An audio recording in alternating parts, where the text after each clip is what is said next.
She didn't hit me. She didn't scream. She just controlled everything. Until one day, I quietly packed a bag and never came back. I met Lena in my last year of grad school in Portland. She was sharp, funny, and confident in a way that felt intoxicating. I was a quiet guy, steady, predictable.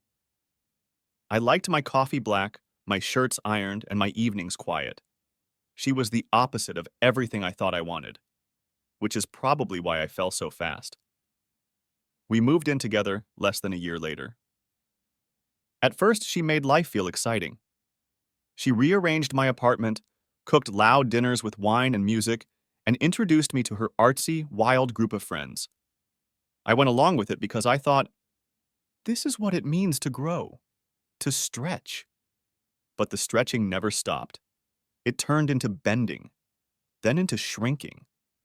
She didn't control me all at once. It was gradual, clever, sweet at first. "Do you really want to wear that to dinner?" she'd say with a laugh. "Maybe don't hang out with Mike so much. He gives off toxic vibes. Can we just use one joint account? It's easier." I told myself it was compromise. That relationship required it. That love meant letting go of ego. So I let her change my clothes, my diet, and my weekends. Before I knew it, I had stopped playing guitar. I hadn't seen my oldest friend in 6 months. I deleted my Instagram because she said it was a distraction. And I believed her. I told myself this was adulthood, that I was lucky to have someone who cared enough to guide me. But one night, I caught myself whispering on the phone to my brother, whispering like a child afraid to be caught. And something about that broke me. Lena didn't yell. She didn't throw things. Her power was in silence, in disappointed looks, in long sighs and tight smiles. She'd say, "Fine," and I'd feel like I kicked a dog. She'd go cold and detached, and I'd scramble to fix things I didn't understand I broke. I started waking up with tightness in my chest. I counted the hours she was away like they were stolen moments of freedom. I dreaded her key turning in the door. Once, I stayed late at work without telling her. I just sat in my car and breathed. When I got home, she said, "I was worried sick. I thought something happened. You know how anxious I get? Why didn't you think of me?" And somehow, I was the one who apologized. The decision to leave didn't happen in a single moment. It built slowly, like pressure behind a dam. The final crack came during a weekend trip to visit her family in Montana. 2 days of being corrected, mocked, and dismissed, all behind smiles and laughter. When I said I was tired of the comments, she rolled her eyes and said, "Stop being sensitive. You always overreact." That night, I stared at the ceiling and thought, what if I just left? What if I woke up tomorrow and drove away? I didn't leave the next day, but the seed was planted. Over the next 3 weeks, I made a plan. I found an old college friend who lived in Denver, told him everything. He said I could crash at his place. I got a new phone, created a new email, took cash out in small amounts and hid it, booked a one-way rental under a fake name through a third-party site. And one Thursday morning, while Lena was at a yoga class, I packed a duffel, grabbed my documents, left my keys on the counter, and walked out the door. No note, no goodbye. The drive to Denver was 12 hours of adrenaline, guilt, freedom, and panic. I checked my rearview mirror constantly, not for her, but for the version of me I left behind. When I arrived, my friend hugged me like someone back from war. We sat on his patio drinking beers in silence. That night, I slept like a man who hadn't slept in years. The messages started 3 days later. "Where are you? Are you okay? I'm calling the police." Then came the guilt. "How could you do this to me?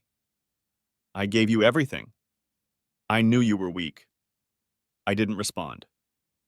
In Denver, I started rebuilding, got a small IT job, started jogging again, called my brother, took my guitar out of storage. I went to therapy.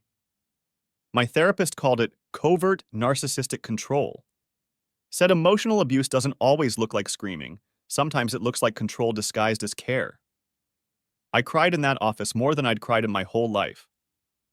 But slowly, the fog lifted. 6 months later, Lena found me, sent an email. She said she was in town. She said she just wanted closure. I sat with that message for a whole day before replying. Not because I wanted to see her, but because a part of me needed to know if I could. If I were strong enough to look her in the eye and not collapse inward again. We met at a coffee shop on a rainy Thursday. I arrived early. She walked in wearing a gray coat, I remembered. Her hair was shorter. Her smile was careful. She looked different. Older. Tired. I could see it in her eyes, miss. The weight of something unspoken. She sat down and wrapped her hands around her mug. For a few seconds, neither of us spoke. She finally broke the silence. I don't hate you. I nodded. I don't hate you either. There was another long pause. I've done a lot of thinking, she said. A lot of therapy.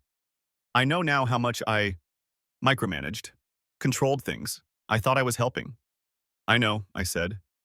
She looked at me then, the way you look at someone you used to know deeply but can't quite access anymore. Do you think we could ever talk more? Reconnect? I didn't flinch. Lena, I said softly, I did love you. But I didn't love who I had to be around you. I stopped recognizing myself. And I've worked too hard to become someone I'm proud of again. She looked down. Her voice cracked when she said, So that's it? No, I said, shaking my head gently. That's peace. Her eyes welled up, but she didn't cry. She nodded slowly, like she understood but wished she didn't. I could tell she wanted to say more, to ask me to reconsider, to remind me of who we used to be. But that version of us didn't exist anymore. Not for me. We sat in silence for a few more minutes. Then I stood up, placed a 20 on the table and said, Take care of yourself.